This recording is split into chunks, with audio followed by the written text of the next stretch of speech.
Les archives de la préfecture de police gardent encore aujourd'hui une lettre anonyme datée du 15 octobre 1789, écrite d'une main tremblante. « Ils ont tué la fille du duc.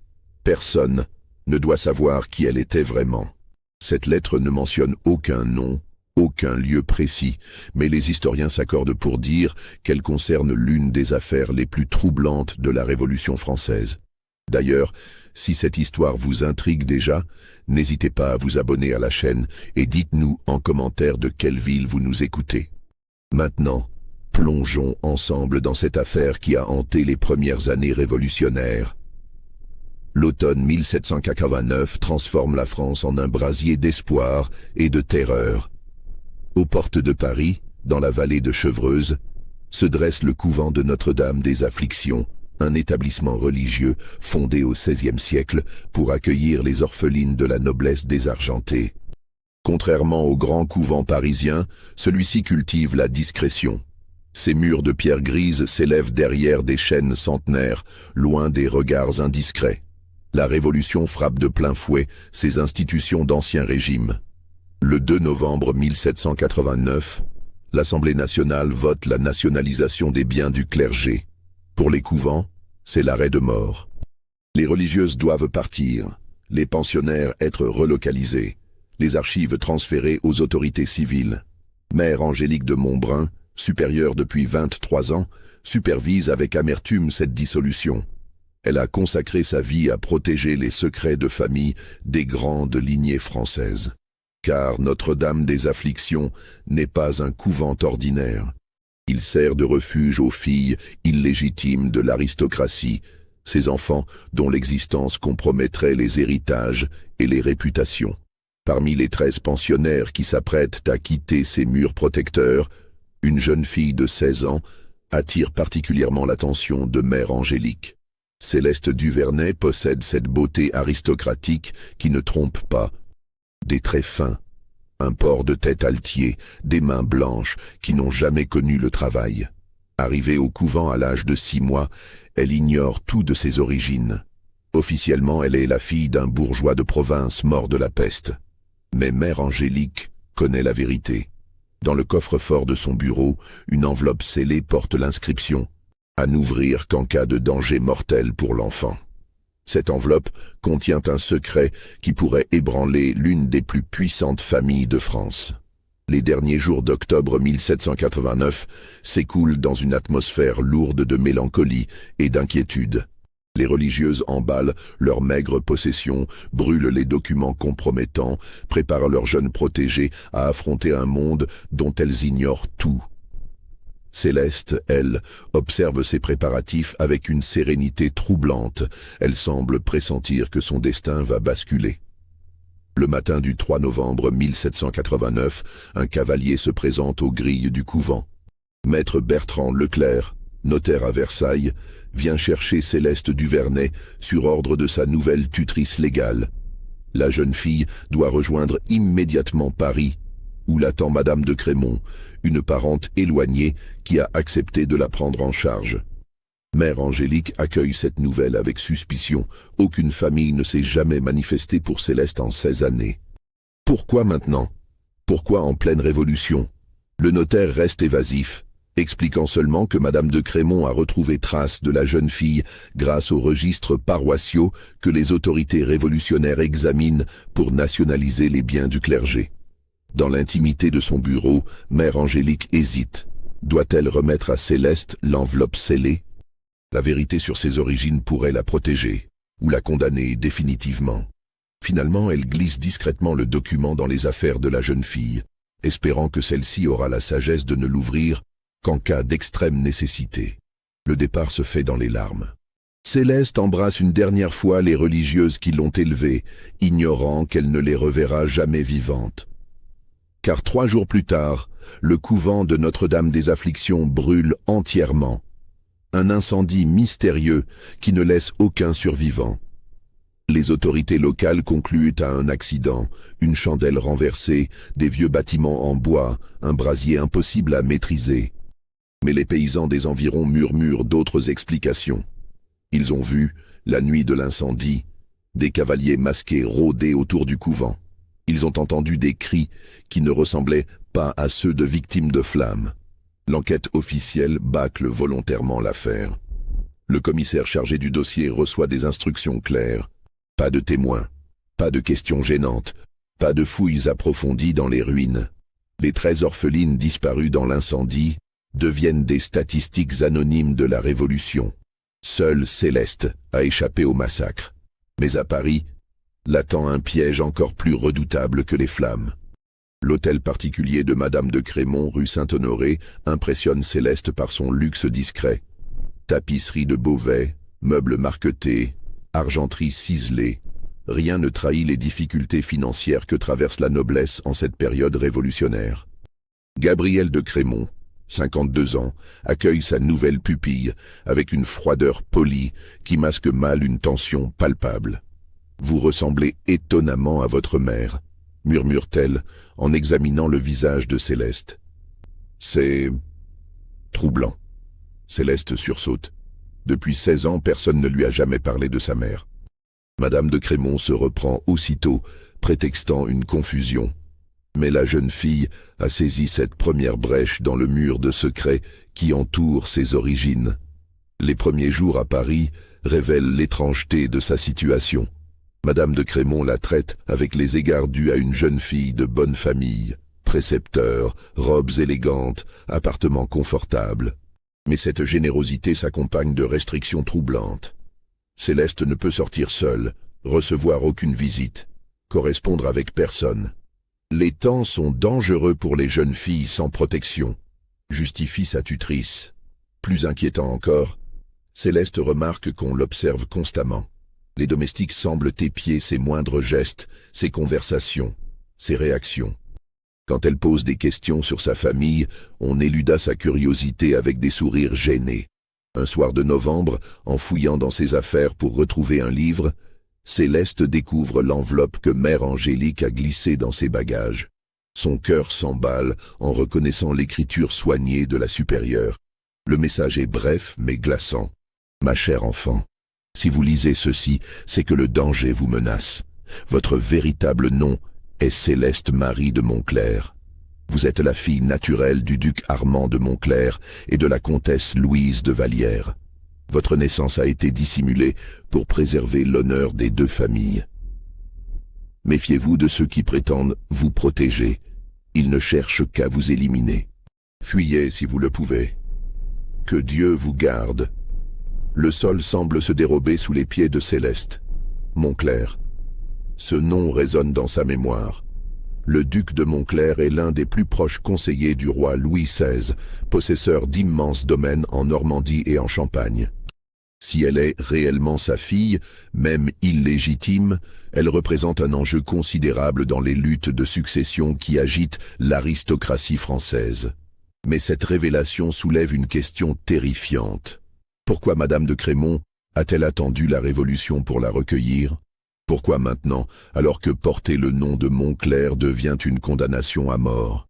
La réponse lui apparaît dans toute son horreur. On ne l'a pas sauvée du couvent. On l'a attirée dans un piège. Les jours suivants, Céleste observe son environnement avec une acuité nouvelle. Elle remarque les conciliabules secrets entre Madame de Crémont et ses visiteurs, les lettres qui arrivent à toute heure, les regards inquiets que lui lancent les domestiques. Surtout, elle comprend que sa tutrice ment constamment sur son identité et ses intentions. Un matin, en épiant une conversation derrière une porte entr'ouverte, elle entend Madame de Crémont s'entretenir avec un homme qu'elle ne connaît pas. « L'affaire traîne trop », dit la voix masculine. « Chaque jour qui passe nous expose davantage. Si quelqu'un découvre qui elle est vraiment... » « Patience », répond Madame de Crémont. « Il faut que sa disparition paraisse naturelle. Un accident, une maladie, n'importe quoi pourvu que cela ne remonte pas jusqu'à nous. » Les associés s'impatientent. Ils ont payé cher pour que cette succession se règle discrètement. Elle sera morte avant Noël, je vous le promets. Céleste étouffe un cri d'horreur. Elle recule silencieusement, le cœur battant à se rompre. Plus aucun doute possible, on veut l'assassiner. Mais pourquoi ? Quel secret sa mort doit-elle emporter dans la tombe ? Cette nuit-là, incapable de dormir, Elle repense aux dernières paroles de l'inconnu, les associés. Madame de Crémont ne agit pas seule. Elle fait partie d'un complot plus vaste, impliquant plusieurs personnes qui ont intérêt à la voir disparaître. Le lendemain, feignant une migraine, Céleste reste alitée et profite de l'absence de sa tutrice pour explorer l'hôtel particulier. Dans le bureau de Madame de Crémont, elle découvre une correspondance qui lui glace le sang. Les lettres révèlent l'existence d'un plan minutieusement orchestré. Plusieurs familles aristocrates, menacées par la Révolution, ont uni leurs efforts pour préserver leurs biens et leurs privilèges. Elles rachètent discrètement les créances des émigrés, s'approprient les domaines confisqués, placent leurs hommes dans les nouvelles institutions. Mais pour réussir, elles doivent éliminer tous les héritiers légitimes susceptibles de réclamer leurs droits. Céleste comprend alors l'ampleur du piège. En tant que fille du duc de Montclair, même bâtarde, elle possède des droits sur l'immense fortune familiale. Sa mort permettrait à des parents éloignés de s'emparer de cet héritage en toute légalité. L'incendie du couvent n'était pas un accident. On a éliminé tous les témoins de sa véritable identité, sauf elle. Mais pourquoi ne pas l'avoir tuée directement? Pourquoi cette mise en scène élaborée? La réponse se trouve dans une lettre particulièrement révélatrice. Pour que l'héritage soit transféré légalement, il faut prouver la mort de tous les héritiers potentiels. Un simple meurtre laisserait des traces, susciterait des enquêtes. En revanche, si Céleste disparaît après avoir vécu publiquement sous sa fausse identité de Duvernay, personne ne fera jamais le lien avec la famille Montclair. Son assassinat passera pour la mort tragique d'une orpheline anonyme. Tremblante, Céleste remet les documents en place et regagne sa chambre. Elle doit fuir, mais comment? Madame de Crémont la surveille constamment, les domestiques sont complices et dehors l'attendent les dangers d'un Paris révolutionnaire où une jeune fille seule ne survit pas longtemps. Pire encore, elle réalise qu'elle ne peut faire confiance à personne. Si le complot implique plusieurs familles nobles, combien d'autres personnes sont au courant de son existence? Combien guettent sa mort pour se partager les dépouilles de l'aristocratie française? Le 25 novembre 1789, Madame de Crémont annonce à Céleste qu'elle l'emmène rendre visite à sa grand-tante, Madame de Ferrières, dans son château des environs de Meaux. L'air de la campagne vous fera du bien, explique-t-elle avec un sourire qui ne trompe plus sa pupille. Vous avez l'air si pâle ces derniers temps. Céleste comprend immédiatement que ce voyage signe son arrêt de mort. Loin de Paris, dans un château isolé, sa disparition passerait totalement inaperçue. Elle accepte néanmoins, feignant la gratitude, tout en échafaudant désespérément un plan d'évasion. La veille du départ, elle fait mine de se coucher tôt, mais attend que l'hôtel particulier sombre dans le silence pour se glisser hors de sa chambre. Elle doit absolument trouver des preuves supplémentaires. Quelque chose qui lui permette de confondre ses assassins si elle parvient à leur échapper. Dans le bureau de Madame de Crémont, elle découvre un document qui bouleverse sa compréhension de l'affaire. Il s'agit d'un contrat notarié daté du 15 octobre 1789, le jour même où quelqu'un a écrit cette lettre anonyme aux autorités. Le contrat établit un accord entre plusieurs familles, les Crémont, les Ferrières, les Montbrison et les Vallières. En échange de sommes considérables, elle s'engage à régler définitivement la question de la succession Montclair. Mais le plus terrifiant, c'est la signature en bas du document, celle du comte Henri de Vallières, frère de sa mère biologique Louise. Son propre oncle a signé son arrêt de mort. Céleste réalise alors que l'incendie du couvent, son enlèvement déguisé en sauvetage, sa future disparition, tout cela s'inscrit dans un plan familial. On ne la tue pas par cupidité, mais par nécessité dynastique. Sa seule existence compromet l'équilibre fragile des héritages aristocratiques à une époque où la moindre faiblesse peut entraîner la ruine totale. Soudain, des pas résonnent dans l'escalier. Céleste n'a que le temps de remettre le document en place et de se cacher derrière un rideau. Madame de Crémont entre dans le bureau, accompagnée d'un homme qu'elle reconnaît, le notaire Leclerc, celui qui l'a récupéré au couvent. « Tout est prêt pour demain ?» demande Madame de Crémont. Le docteur Morillon nous attendra au château. Il a préparé le poison, une substance qui simule parfaitement une crise cardiaque. Dans 3 jours, nous aurons un certificat de décès en bonne et due forme. Et les papiers? Brûlés dès que l'affaire sera terminée. Officiellement, Céleste Duvernay, orpheline sans famille, sera morte de faiblesse cardiaque dans un château de campagne. Personne ne fera jamais le lien avec les Montclair. Parfait. Demain soir, cette histoire sera close. Céleste retient son souffle jusqu'à ce que les 2 complices quittent la pièce. Elle a entendu sa condamnation à mort, prononcée avec la froideur d'un règlement administratif. Demain, on l'empoisonnera dans un château isolé et son corps disparaîtra à jamais. Mais maintenant, elle connaît leur plan. Elle a une chance de s'échapper. Ou de mourir en tentant de révéler la vérité. Si cette histoire vous glace le sang, likez cette vidéo et dites-nous en commentaire ce que vous pensez qu'il va arriver à Céleste. Va-t-elle réussir à échapper à ce complot familial? L'aube du 27 novembre, point grise et froide sur le château de Ferrières. Dans sa chambre, Céleste n'a pas fermé l'œil de la nuit.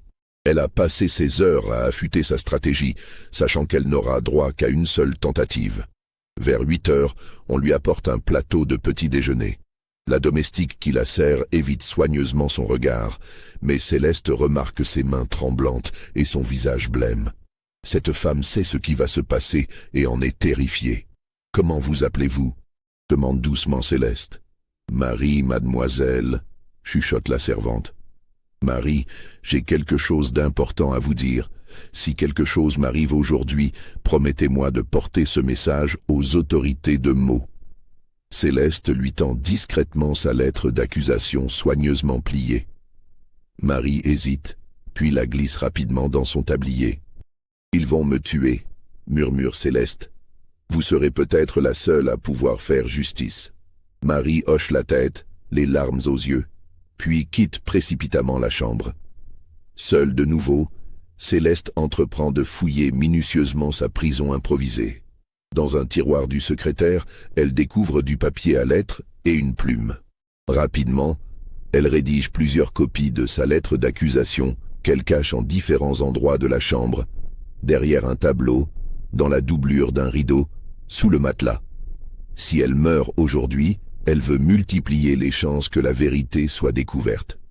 Surtout, elle remarque que la cheminée, bien que condamnée par une grille, laisse passer un courant d'air.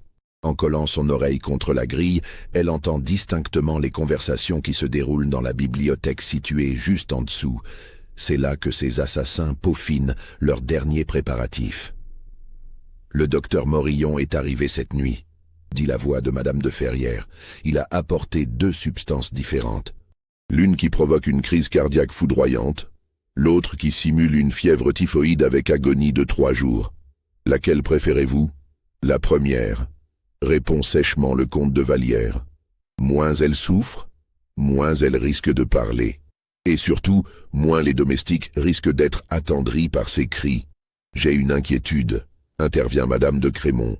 Cette petite est plus observatrice que nous ne le pensions. Hier soir, au dîner, j'ai surpris son regard. Elle sait quelque chose.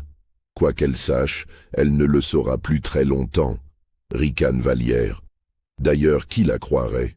Une orpheline contre des familles respectables. Justement, parlons-en. » dit une voix que Céleste ne reconnaît pas. Nos associés parisiens s'inquiètent. L'affaire prend trop d'ampleur. Trop de gens sont au courant. « Comment cela ?» demande vivement Madame de Ferrières. Le notaire Roussel, de Versailles, a parlé. Il prétend avoir des scrupules sur notre entreprise. Il menace de tout révéler aux autorités si nous ne cessons pas nos activités. Un silence lourd s'installe. Céleste retient son souffle, comprenant que la conversation va révéler des secrets capitaux. Roussel pose un problème depuis le début. Grogne Vallières. Il était déjà réticent pour l'affaire Montbrison. Et maintenant, il faut le faire taire définitivement, tranche Madame de Ferrières, comme les autres témoins gênants. Vous voulez dire ? Je veux dire que Maître Roussel va avoir un accident de carrosse la semaine prochaine. Ces routes de campagne sont si dangereuses l'hiver. Céleste frissonne d'horreur. Ces gens éliminent méthodiquement quiconque menace leur plan. Combien de morts ont-ils déjà sur la conscience ? Et pour les religieuses survivantes? Demande madame de Crémont. Quelles religieuses survivantes? S'étonne Vallière. 3 sœurs de Notre-Dame des Afflictions n'étaient pas au couvent le soir de l'incendie. Elles étaient en pèlerinage à Chartres.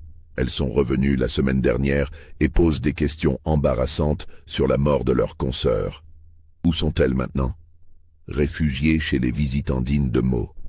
Elles prétendent détenir des documents sur les véritables origines de plusieurs orphelines du couvent, dont notre Céleste. Le cœur de Céleste s'emballe. Des religieuses ont survécu. Elles connaissent ton histoire. Elles peuvent témoigner en sa faveur. Il faut agir vite, murmure Vallière. Si ces nonnes parlent, elles ne parleront pas, coupe madame de Ferrières. J'ai des relations au couvent des visitandines. Un accident va bientôt frapper ces 3 témoins gênants. Une intoxication alimentaire, probablement. Ces légumes d'hiver sont si difficiles à conserver. Céleste comprend avec effroi que ces 3 religieuses vont être empoisonnées, exactement comme elle va l'être dans quelques heures. Elle doit absolument prévenir les autorités, pas seulement pour se sauver elle-même, mais pour sauver ces innocentes qui détiennent la clé de son identité. La conversation reprend en bas.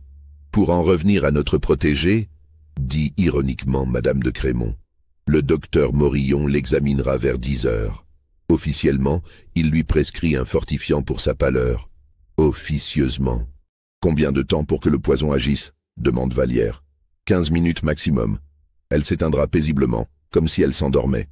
Ensuite, nous attendrons 2 heures avant d'appeler les domestiques, le temps que le corps refroidisse et que plus aucune réanimation ne soit possible. Et le certificat de décès? Morillon s'en charge. Défaillance cardiaque due à un choc émotionnel. La pauvre enfant n'a pas supporté d'apprendre la vérité sur ses origines roturières. Très plausible, n'est-ce pas? Des rires sinistres s'élèvent de la bibliothèque. Céleste serre les poings, révoltée par tant de cynisme. Ces gens planifient sa mort avec la désinvolture d'un menu de banquet. Vers 9h30, elle entend des pas dans l'escalier.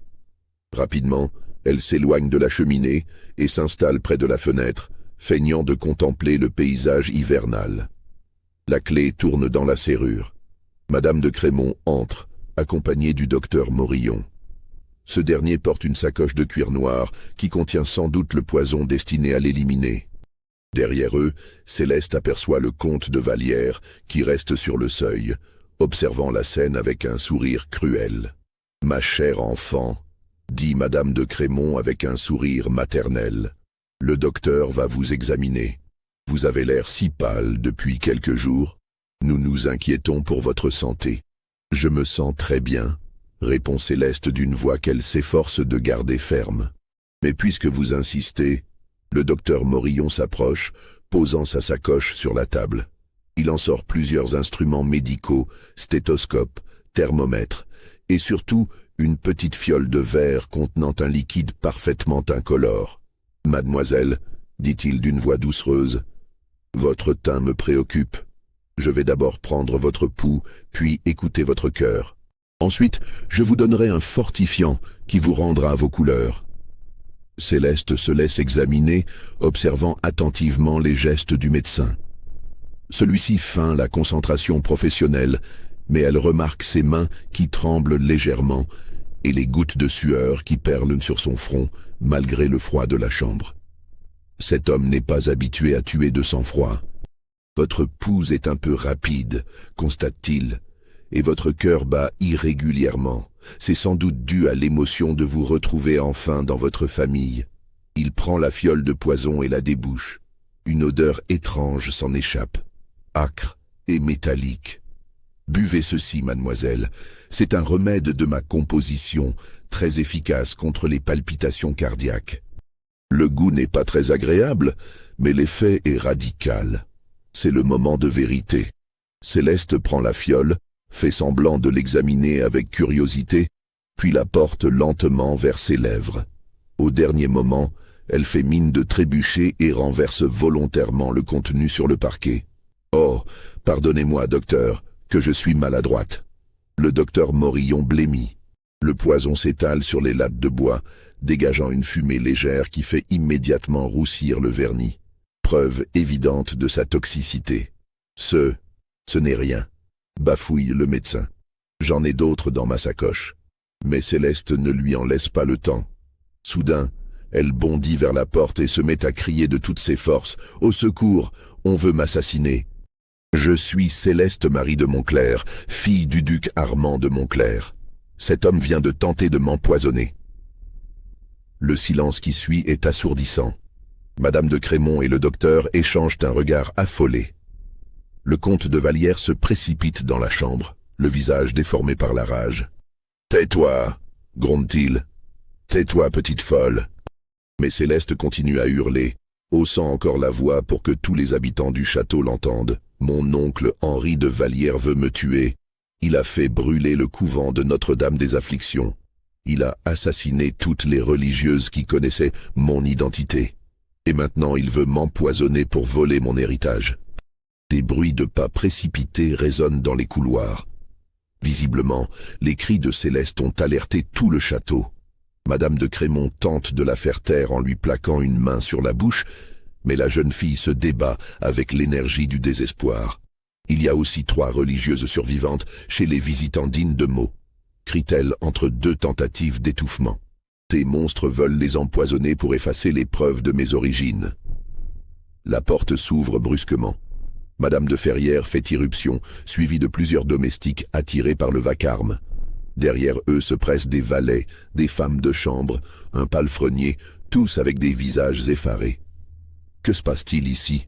demande sèchement Madame de Ferrières. « Cet enfant délire !» tente d'expliquer Madame de Crémont aux domestiques médusés. Elle fait une crise nerveuse. « Docteur, donnez-lui un calmant !»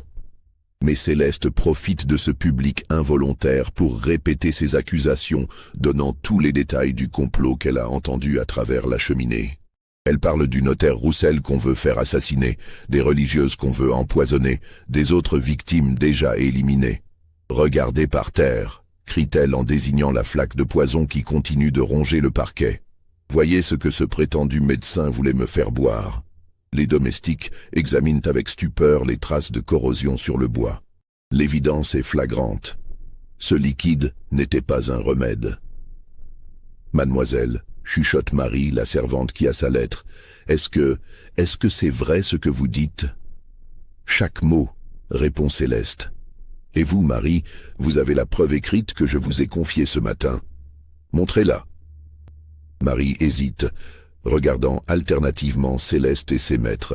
Finalement, elle sort la lettre de son tablier et la tend d'une main tremblante. « La petite m'a donné ça ce matin, » murmure-t-elle. « Elle m'a dit que s'il lui arrivait quelque chose... » Madame de Ferrières s'empare brutalement de la lettre et la parcourt rapidement.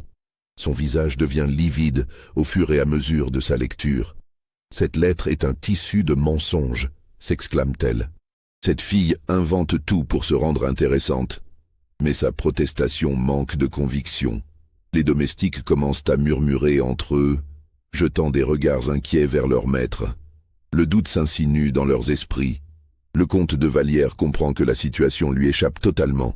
Dans un geste de fureur aveugle, il gifle violemment Céleste. « Silence. Tu vas te taire, petite garce. » Cette violence gratuite devant témoins achève de retourner l'opinion des domestiques. Plusieurs reculent, visiblement choqués par la brutalité de leur maître.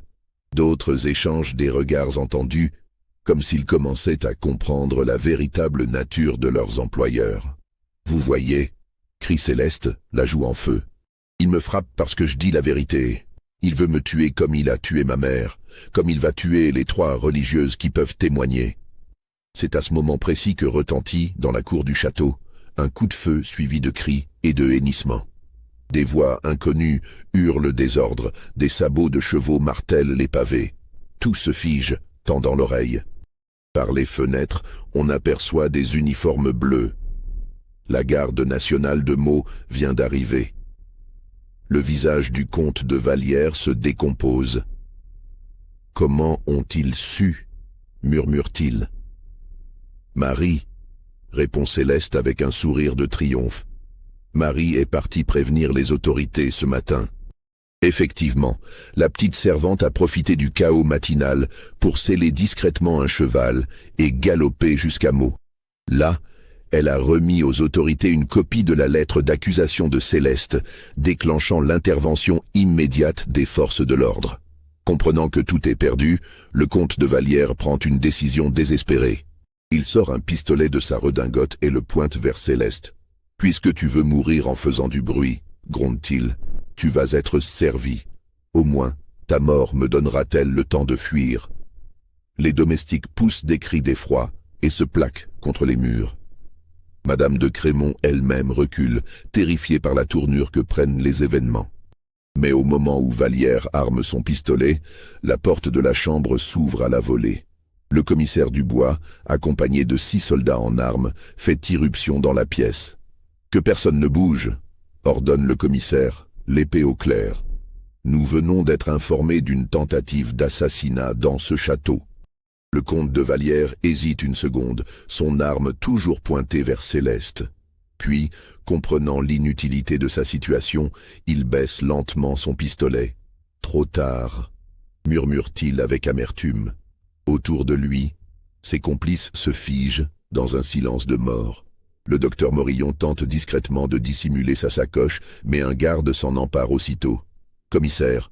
s'écrie Céleste, tremblante mais soulagée. « Cette femme a tenté de m'empoisonner, et cet homme voulait me tuer. Je suis Céleste Marie de Montclair, fille naturelle du duc Armand de Montclair. Ils veulent me faire disparaître pour s'emparer de mon héritage. » Le commissaire Dubois examine attentivement cette jeune fille aux vêtements déchirés, au visage meurtri, mais dont le port altier et l'éloquence trahissent effectivement une éducation aristocratique. La lettre que lui a remise la servante Marie corrobore ses déclarations dans les moindres détails. « Fouillez complètement le château », ordonne-t-il à ses hommes. « Saisissez tous les documents, toutes les correspondances, et que personne ne sorte d'ici. » Pendant que les soldats se déploient dans les couloirs, le commissaire interroge rapidement les témoins de la scène. Les domestiques, libérés de leur peur, parlent librement. Ils racontent les conversations suspectes qu'ils ont surprises, les allées et venues nocturnes, les visiteurs mystérieux, l'atmosphère de secret qui régnait au château. Marie, particulièrement, livre un témoignage accablant. Elle explique comment Céleste l'a mise en garde dès le matin, comment elle a senti que quelque chose de terrible se préparait, comment elle a décidé de prévenir les autorités malgré sa peur des représailles. Pendant ce temps, les gardes découvrent dans le bureau de Madame de Ferrières une correspondance qui dépasse les pires soupçons du commissaire.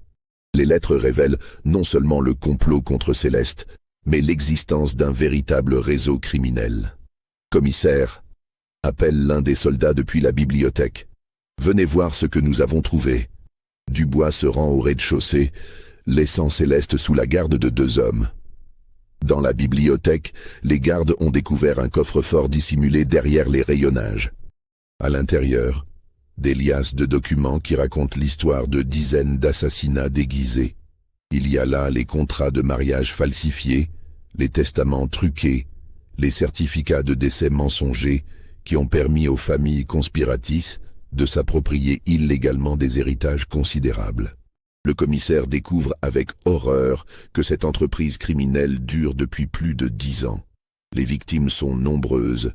Le jeune baron de Montbrison, officiellement mort d'une chute de cheval, mais en réalité empoisonné.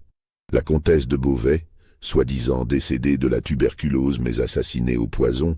Le marquis de Courtenay, prétendument tué à la chasse par un braconnier qui n'a jamais été retrouvé. Mais le plus troublant, ce sont les documents relatifs à d'autres enfants.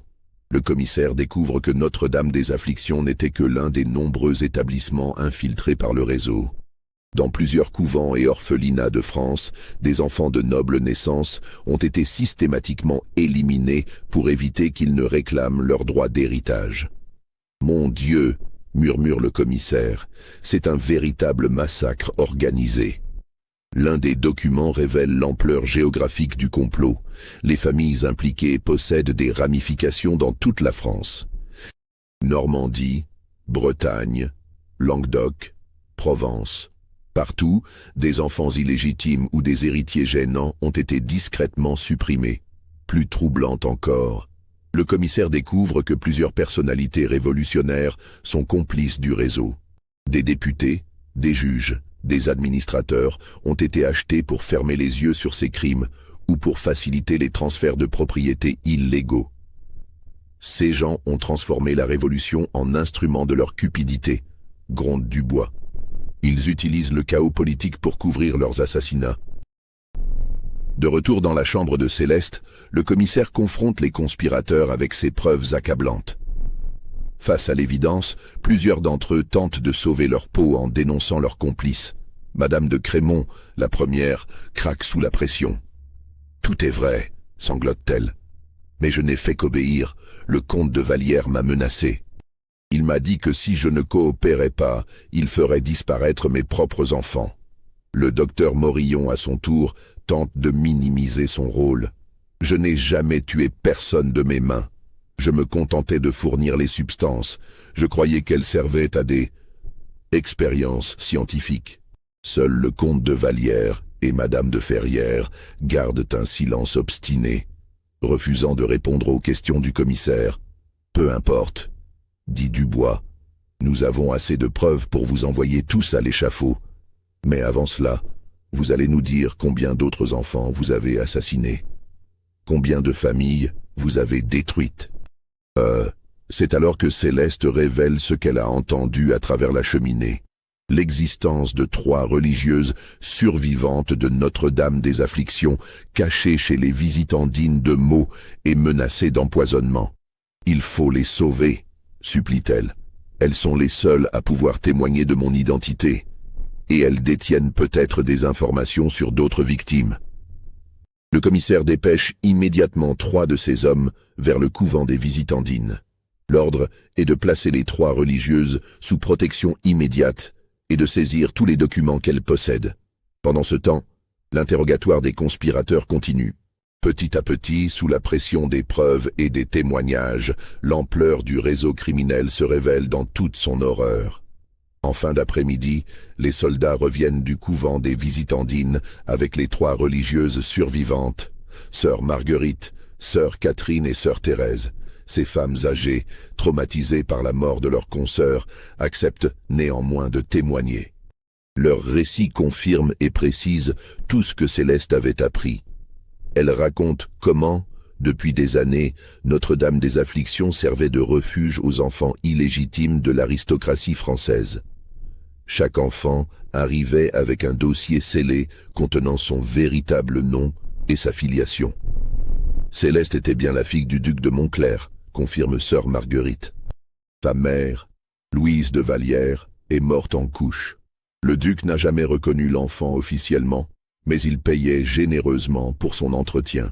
Nous possédions les preuves écrites de sa naissance, ajoute sœur Catherine. Des lettres du duc, des témoignages de sages-femmes, même un portrait de sa mère. Tout a brûlé dans l'incendie. Pas tout, intervient mystérieusement sœur Thérèse. J'ai sauvé quelque chose. La vieille religieuse sort de ses habits un petit médaillon en or. À l'intérieur, un portrait miniature représente une jeune femme d'une beauté saisissante, aux traits fins et aux yeux clairs. La ressemblance avec Céleste est frappante. Louise de Vallière, murmure sœur Thérèse. J'ai arraché ce médaillon aux flammes au péril de ma vie. C'est tout ce qui reste de votre mère, mon enfant. Céleste contemple avec émotion ce visage qui lui ressemble tant. Pour la première fois de sa vie, elle voit sa mère. Et cette vision achève de convaincre le commissaire de la véracité de ses déclarations. Mais les religieuses apportent d'autres révélations, encore plus troublantes. Elles racontent comment, depuis plusieurs mois, des hommes venaient régulièrement au couvent pour consulter les registres d'orphelines. Officiellement, il s'agissait de démarches généalogiques. En réalité, ces visiteurs établissaient la liste des enfants à éliminer. Ils cherchaient tous les enfants susceptibles de réclamer des héritages, explique sœur Marguerite. Pas seulement les nobles, mais aussi les bourgeois enrichis, les marchands prospères, tous ceux qui possédaient des biens convoités. Nous avons essayé de les décourager, ajoute sœur Catherine. Nous sentions qu'il y avait quelque chose de malsain dans leurs recherches. Mais ils avaient des lettres officielles, des autorisations. Nous ne pouvions pas refuser. Le commissaire comprend alors que l'incendie de Notre-Dame des Afflictions n'était pas seulement destiné à éliminer Céleste et les témoins de son identité. Il visait à détruire toutes les archives du couvent, effaçant ainsi les traces de dizaines d'enfants qui gênaient les appétits des familles conspiratrices. « Combien d'orphelines y avait-il dans votre couvent » demande-t-il. « 43, au moment de l'incendie », répond tristement sœur Thérèse. 43 enfants qui ne verront jamais l'âge adulte. Cette révélation frappe le commissaire comme un coup de massue. 43 vies supprimées pour satisfaire la cupidité de quelques familles. L'ampleur du crime dépasse tout ce qu'il avait imaginé. Mais les religieuses n'ont pas fini de révéler leurs secrets. Elles sortent de leur bagage un carnet de cuir noir qu'elles ont réussi à sauver des flammes. Ce carnet contient les copies de tous les actes de naissance des orphelines, soigneusement recopiés par Mère Angélique au fil des années. Notre supérieure se méfiait, explique sœur Marguerite. Elle sentait que des gens s'intéressaient de trop près à nos pensionnaires. Alors elle a pris l'habitude de recopier secrètement tous les documents importants. Ce carnet était caché dans ses appartements privés. Le commissaire parcourt fébrilement ce registre clandestin. Il y découvre les noms de familles illustres de toute la France, toutes impliquées d'une manière ou d'une autre dans l'abandon d'enfants illégitimes. Mais surtout, il y trouve la preuve irréfutable que beaucoup de ces enfants ont été assassinés ces dernières années. En face de chaque nom, Mère Angélique a noté le devenir de l'orpheline. Décédée subitement, morte de maladie, disparue, accident. Autant d'euphémismes qui masquent la réalité des assassinats. Cette femme avait compris, murmure le commissaire. Elle savait qu'on tuait ses protégés, mais elle ne pouvait rien faire. Elle a essayé, corrige sœur Catherine. Plusieurs fois, elle a alerté les autorités. Mais on lui a dit de se mêler de ses affaires. Certains magistrats étaient des complices du réseau. Cette révélation confirme ce que le commissaire avait découvert dans les papiers du château. La corruption s'étendait jusque dans les institutions judiciaires de l'Ancien Régime et maintenant dans celles de la République. Fort de tous ces témoignages et de toutes ces preuves, le commissaire Dubois procède à l'arrestation officielle des conspirateurs. Mais au moment où les gardes s'approchent du comte de Vallière pour lui passer les menottes, celui-ci porte brusquement son pistolet à sa tempe. « Jamais, crie-t-il, jamais je ne me laisserai traîner devant un tribunal révolutionnaire. Jamais je ne subirai l'humiliation de l'échafaud. » Le commissaire tente de l'apaiser. « Comte, posez cette arme. Vous avez encore une chance de sauver votre honneur en révélant tout ce que vous savez. Combien d'autres complices? Combien d'autres victimes ?» Mais Vallière secoue la tête avec un rictus amer. « Vous ne comprenez pas, commissaire. Cette affaire nous dépasse tous. Nous ne sommes que des exécutants. Les vrais organisateurs, les véritables bénéficiaires, ils sont intouchables. Qui? Insiste Dubois. Donnez-nous leurs noms. Des hommes que vous ne pourrez jamais arrêter. Des hommes qui dirigent maintenant la République comme ils dirigeaient le royaume. Vous croyez que la Révolution a changé quelque chose? Vous vous trompez. Les mêmes familles détiennent le pouvoir, simplement sous d'autres noms, d'autres titres. » Ces paroles glacent le sang du commissaire. Vallière insinue que le réseau criminel s'étend jusque dans les plus hautes sphères du gouvernement révolutionnaire. « Parlez, » ordonne Dubois. « Qui protège votre organisation ?» Mais le comte de Vallière lui adresse un dernier sourire cynique. « Demandez donc au citoyen Fouquier-Tinville pourquoi il a fait classer sans suite l'enquête sur la mort du baron de Montbrison.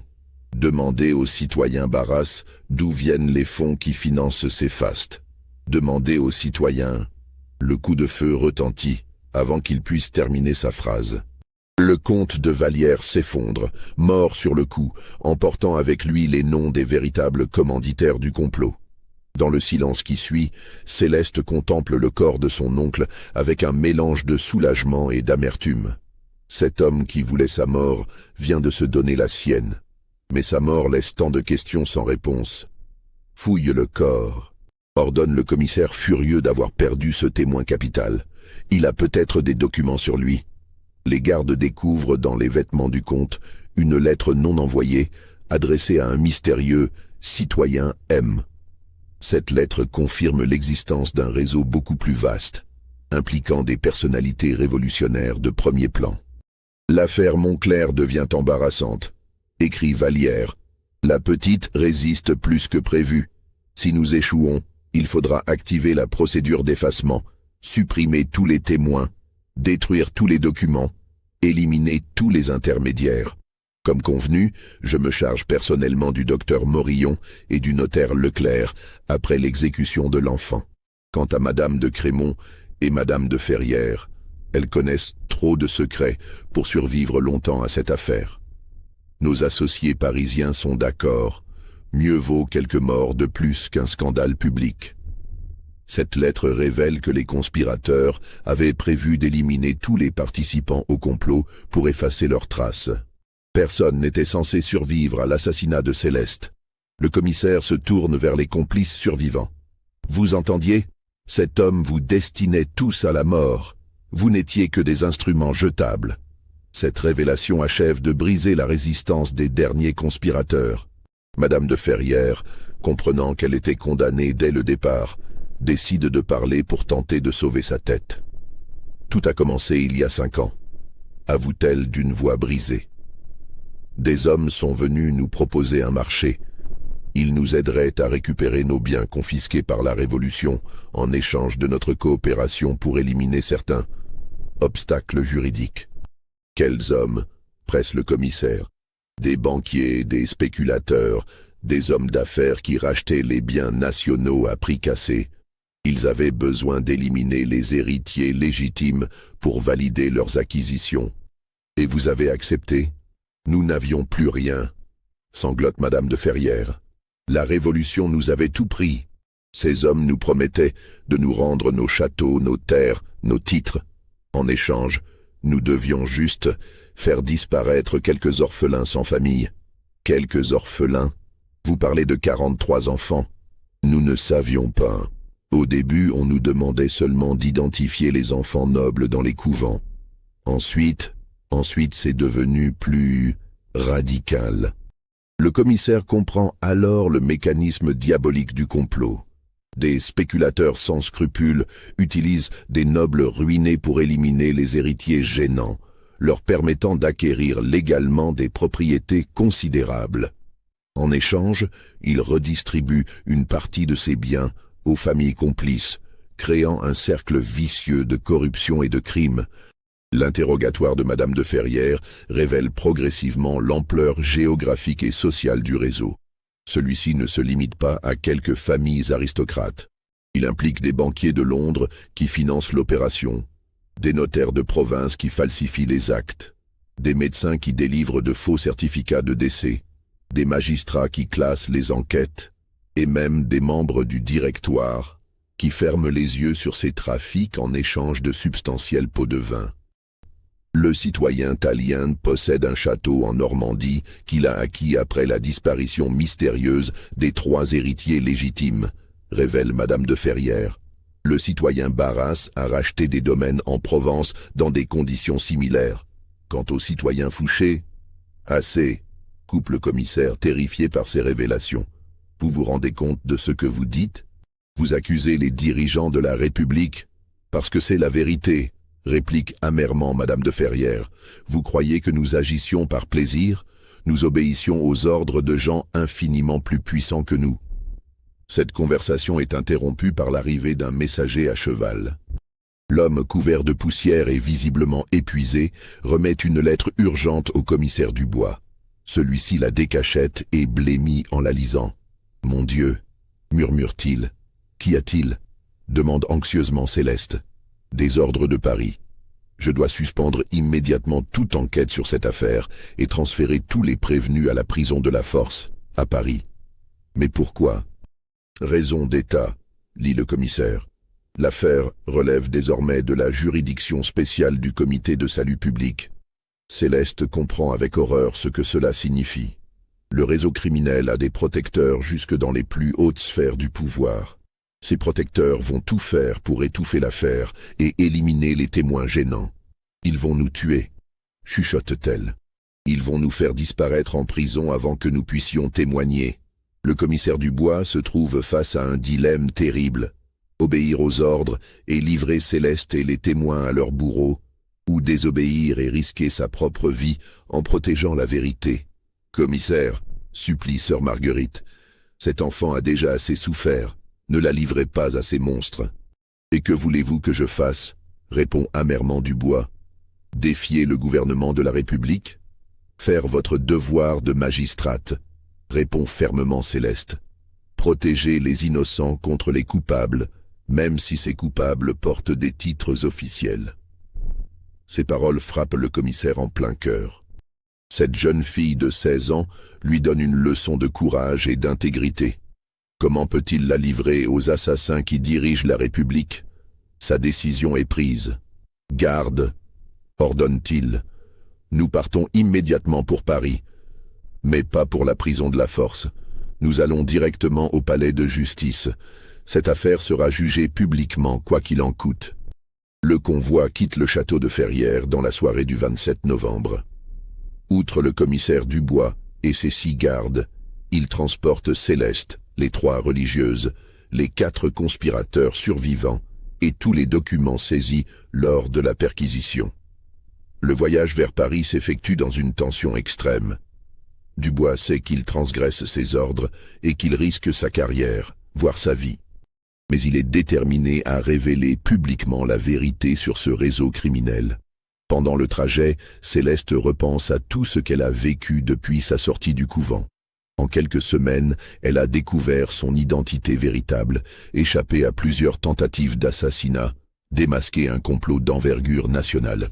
Mais surtout, elle a compris que la Révolution française, censée apporter justice et égalité, sert aussi de paravent à des crimes odieux. Sœur Marguerite, demande-t-elle à la religieuse qui voyage à ses côtés, pensez-vous que Mère Angélique savait tout cela? Savait-elle que nous étions en danger? J'en suis certaine, répond tristement la vieille femme. Ces derniers mois, elle était très inquiète. Elle sentait que quelque chose se préparait. C'est pourquoi elle avait caché cette enveloppe dans vos affaires. Pourquoi ne m'a-t-elle pas prévenu directement? Parce qu'elle espérait encore que le danger s'éloignerait. Et puis, elle ne voulait pas vous effrayer inutilement. Vous étiez si jeune, si innocente. Céleste médite sur ces paroles. Mère Angélique a sacrifié sa vie et celle de ses sœurs pour préserver le secret de son identité. Elle a préféré mourir dans les flammes plutôt que de révéler aux assassins qui étaient vraiment leur cible. Combien d'autres enfants auraient pu être sauvés si elle avait parlé plus tôt? Se demande Céleste à voix haute. Aucun, répond sœur Catherine. Les gens étaient déterminés à tous nous éliminer. Parler n'aurait fait qu'accélérer notre mort à tous. Cette conversation est interrompue par un incident troublant. Vers minuit, alors que le convoi traverse une forêt près de Meaux, des coups de feu éclatent dans l'obscurité. Le commissaire ordonne l'arrêt immédiat et fait mettre pied à terre à tout le monde. « Des brigands ?» demande l'un des gardes. « Non !» répond sombrement Dubois. « Nos poursuivants. » Effectivement, une dizaine de cavaliers masqués surgissent des sous-bois et encerclent le convoi. Leur chef, un homme de haute taille vêtu d'un manteau noir, s'avance vers le commissaire. « Citoyen Dubois, dit-il d'une voix glaciale, vous transportez des prisonniers qui relèvent de notre juridiction. Remettez-les-nous immédiatement. De quelle autorité vous réclamez-vous? Demande courageusement le commissaire. L'homme sort de son manteau un ordre signé de nom que Dubois reconnaît avec effroi. Fouquier-Tinville, Fouché, plusieurs membres du comité de salut public. Ces prisonniers sont accusés de complot contre la sûreté de l'État. L'île inconnue. Ils doivent être transférés immédiatement dans un lieu sûr pour interrogatoire. Et la jeune fille, demande Dubois, désignant Céleste. Elle est témoin, pas accusée.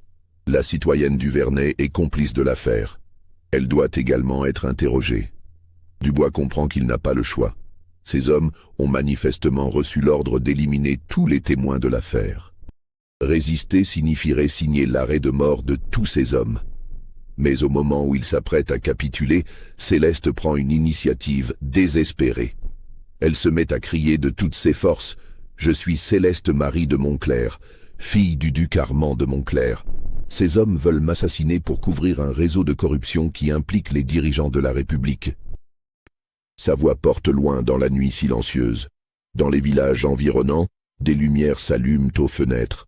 Des paysans sortent de leurs maisons, intrigués par ce vacarme nocturne. Le chef des cavaliers masqués ordonne immédiatement le silence. Mais le mal est fait. Des témoins ont entendu les accusations de Céleste. Son enlèvement ne pourra plus se faire discrètement. « Tuez-les tous !» ordonne-t-il finalement à ses hommes, et faites croire à une attaque de brigands. Mais le commissaire Dubois et ses gardes ont eu le temps de se préparer au combat. Une fusillade éclate dans la forêt, réveillant toute la région. Rapidement, des paysans armés accourent pour prêter main forte aux représentants de la loi. Dans la confusion du combat nocturne, Céleste et les 3 religieuses parviennent à s'échapper et à se cacher dans les sous-bois. Elles entendent les coups de feu, les cris, les hennissements des chevaux affolés. Puis, progressivement, le silence revient. À l'aube, elles découvrent un spectacle désolant. 3 gardes de Dubois ont été tués, ainsi que 2 des conspirateurs prisonniers. Le commissaire lui-même a été grièvement blessé mais survit. Quant aux cavaliers masqués, ils ont disparu dans la nuit, emmenant avec eux Madame de Ferrières et le docteur Morillon. Ils vont les faire parler puis les éliminer, murmure Dubois dans un souffle. Il ne faut plus compter sur leurs témoignages. Céleste comprend que la situation vient de prendre une tournure dramatique. Ses ennemis sont prêts à tout pour l'empêcher de témoigner publiquement. Même les représentants officiels de la justice ne peuvent plus la protéger. Malgré ses blessures, le commissaire Dubois tient à escorter personnellement Céleste jusqu'à Paris.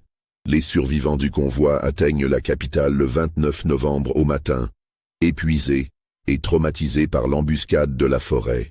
Paris révolutionnaire offre un spectacle saisissant. Partout, des affiches proclament les vertus de la République. Mais Céleste remarque aussi les visages fermés, les regards inquiets, l'atmosphère de suspicion généralisée. La terreur règne dans les rues, autant que dans les tribunaux. Dubois conduit directement Céleste au palais de justice, espérant que la publicité d'un procès officiel la protégera contre ces assassins. Mais dès leur arrivée, ils comprennent que l'affaire leur échappe déjà. Des gardes en uniforme les attendent devant le tribunal.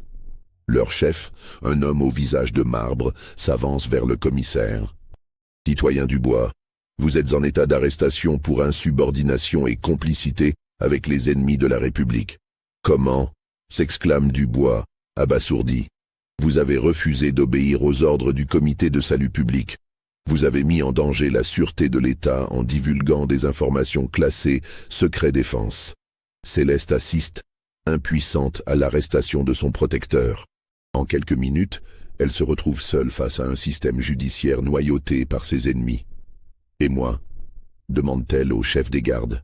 « Vous, citoyenne, vous allez être conduite dans un lieu sûr, en attendant votre procès. » Céleste sait parfaitement ce que signifie cette formule euphémique. On va l'enfermer dans une prison où elle mourra, accidentellement, avant de pouvoir témoigner. Mais au moment où les gardes s'apprêtent à l'emmener, une voix s'élève dans la foule qui s'est rassemblée devant le palais de justice. « Citoyen, cette jeune fille est l'héroïne qui a démasqué un complot aristocratique. Ne la laissez pas assassiner par les complices des ci-devant nobles. » C'est Marie, la petite servante du château de Ferrières, qui a suivi le convoi jusqu'à Paris et qui harangue maintenant la foule parisienne. Son témoignage simple et sincère émeut les badauds, qui commencent à murmurer contre les gardes. « Qu'on la laisse parler !»